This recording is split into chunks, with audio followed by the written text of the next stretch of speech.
తెలుగు యువతకు అభినందనం, తెలుగు మమతకు అభివాదనం, తెలుగు జాతికి శుభాభినందనం.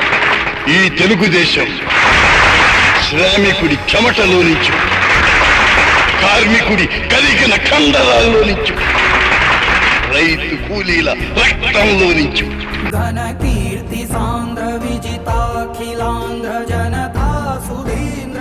నందమూరి తారక రామారావు గారు ఒక వ్యక్తి కాదు, ఒక శక్తి.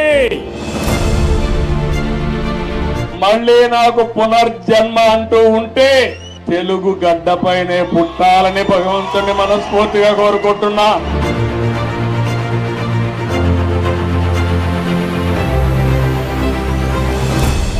ఒక పక్క అభివృద్ధి, ఇంకో పక్క సంక్షేమం, రెండు కూడా సుపరిపాలనతో ముందుకు తీసుకుపోతామని చెప్పి కూడా నేను మీకు తెలియజేస్తున్నా.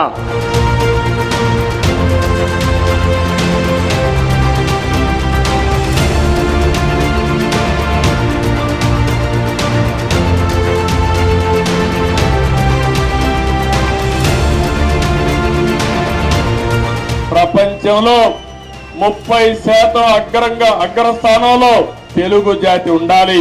ప్రపంచంలో భారతీయులు నెంబర్ 1 గా ఉంటారు. అందులో 35% తెలుగు వాడు ఉండాలని నేను ఆలోచిస్తున్నా.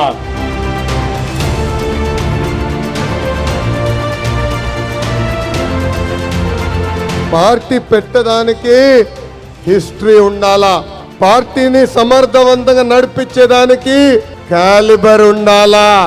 ఆ హిస్టరీ ఉన్న వ్యక్తి ఎన్టీఆర్, ఆ క్యాలిబర్ ఉన్న వ్యక్తి మన చంద్రన్న.